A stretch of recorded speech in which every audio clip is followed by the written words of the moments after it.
So before you begin meditation, you're going to have to think about your comfortability. You're going to want to find an environment, a location in which you are going to feel comfortable and eliminate as many distractions as possible. Distractions from, say, your family members, your pets, your neighbors, or noise coming from outside, all kinds of things. Maybe it's your own personal distractions, like a TV set, music, or something in the room that's going to grab your attention and pull you away from your meditation. Okay? So finding your location could be inside, of course, and it could be outside. And if it's outside, again, find that quiet place. Make sure to not be in the sun too long. Find a place that's somewhat interesting to you and that pleases you. You want to have some sort of pleasurable feeling outside. And that could even be in the rain or, deep in the woods somewhere. So find that location for you and begin there.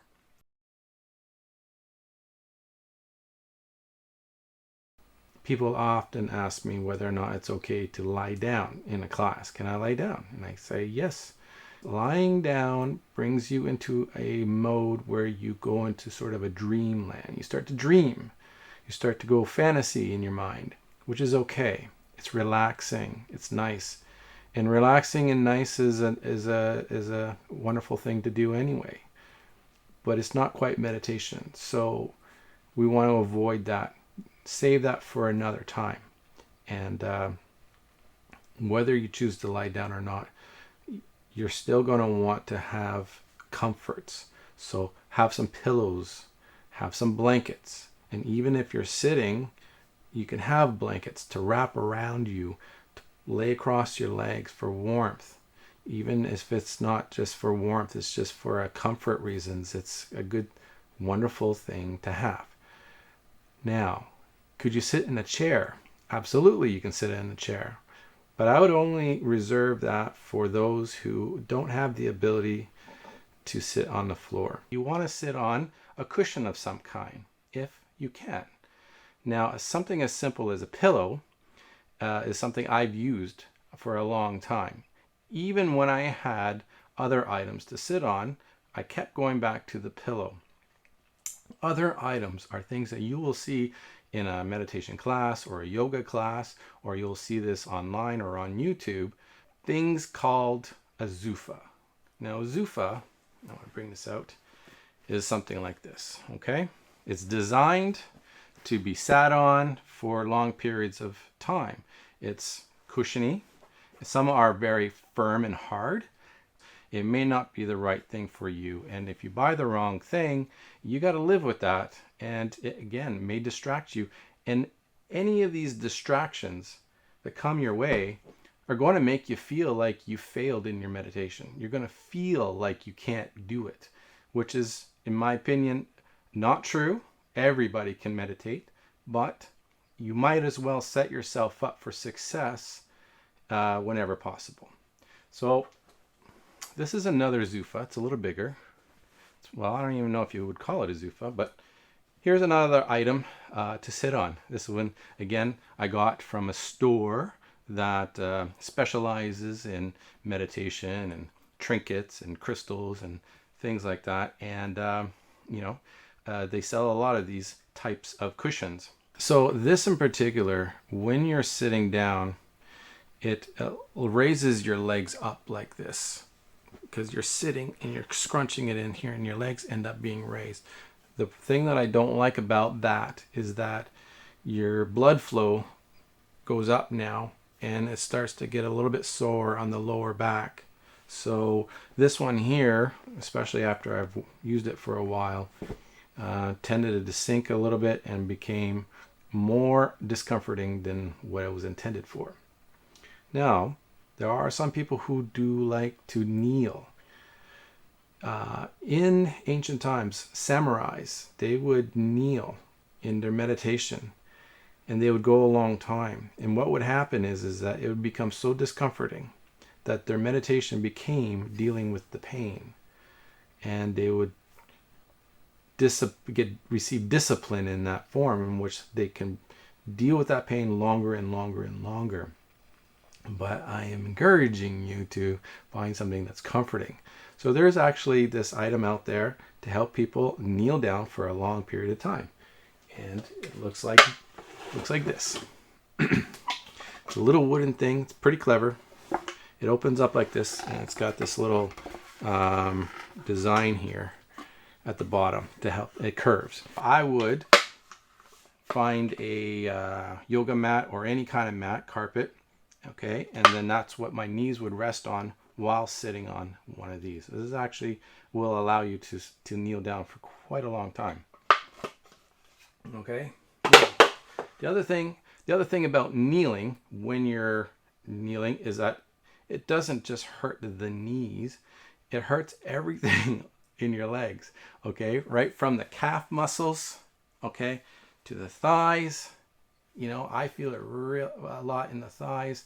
So again, if you want to stay comfortable, it's okay to shift around and change positions. Maybe you want to go kneeling for a little bit and then sitting down, and then vice versa, okay? So keep that in mind, that there are many different choices. So what am I sitting on? Well, believe it or not, I don't use any of these items anymore. I found I have this little cushion kind of thing here. It's actually from a broken footstool, and the stool was broken, and so I tore it apart, and I've been sitting on it. And the moment I sat on it, I was blown away. I was like, I could sit on this for quite a long time. This happens to be great for me. So sitting positions are pretty important as well. Okay, and that is true from when you're sitting down like this. So when you're sitting down in a position like this, you sit cross-legged. You'll see that I'm sitting with one foot on top of my leg. This is the one that I'm most comfortable with. But I'm sure you have seen in books and on movies, TV, you've seen where there was some guru who is sitting like this. So this can also be quite painful at the beginning. This is something that takes a long time to be able to attain, to be able to sit like this. I want you to be able to take your time. It could take years even to be able to get to the point where you've stretched your legs enough to be able to do this. If you go ahead and just force yourself to sit like this, it's going to hurt your ankles, it's going to hurt your thighs, everything is going to hurt, but you could really damage your knees if you just fold your legs up like this, and it's not meant to. So you don't have to sit like this. Again, I'm going to get to a few things that you just really don't have to do, that there's misconceptions here. So a lot of you are going to find yourself not being able to sit anywhere close to any of that, and your knees are going to be up like this. And that's okay. Stick with that. You might find it very discomforting in the back here, so you might want to find a backrest, go up against the wall as you do your meditation, or a tree, just have that nice little backrest there until eventually your legs fall down in time. And I mean months down the road of practicing, you'll be able to get your legs to just come down here. So I sit like this. This is my comfort zone. And so this is where I'm going to, this is how I sit and do my meditation, with one leg over top. The other aspect to sitting down is your goal is to be able to sit upright. So you want to have it as though you're imagining a string pulling on the back of your spine or your head, and just pulling you straight up like that, but not forcing it. You don't want to be up like this all the time where you can't breathe. You want to be able to breathe full motions of breath while sitting up straight, shoulders back, relaxed. This is what you want. At first, it's going to feel uncomfortable. It's not going to feel natural. So, again, other disciplines in your life will help you improve that. Maybe actually doing yoga, maybe going to the gym and doing some exercises, getting some upper body and core by sitting like this, eventually your body will gain the right strength in the right area to be able to keep you upright. The other advantage to sitting like cross-legged like this, it acts like a solid, it brings your body together where it's solid. So you don't fall asleep and you don't rock like this. It keeps you planted like a tree in the ground. And there's a lot of symbolism in all of this. And there's a lot of symbolism in the flow of energy. And there's other reasons why in ancient days they would teach you how to that this was the proper way to sit.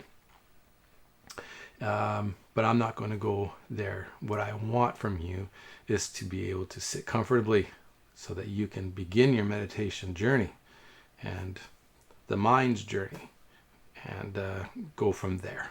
Other things that you're going to want to have is something to drink, right? You're going to want to be able to stay hydrated. You don't want to be without something to drink, because then that becomes distracting. And you'll end up getting up, going to get something to drink, coming back, or even having a light snack, you know? It's, you might get dehydrated as you're sitting there, especially if you're outside. But if you're hungry and you feel your tummy rumbling, well, then that will become distracting, and that becomes your meditation, and it happens all the time, actually. So there you are. You know, keep in mind that the moment you sit down and you feel like you want to go to sleep, you want to lay down, a lot of the times that's your body telling you that you are tired, you're not getting enough rest, and that is one of the things you should probably listen to of your body right away, is to make sure that you get good sleep from that moment on. But again, avoiding laying down for your experience. Do your meditation and then take care of your body as you listen to it, as it speaks to you in many ways. All right, so stay tuned as we will continue to cover strategies in meditation. And until then, enjoy life. Take care, and I wish you well.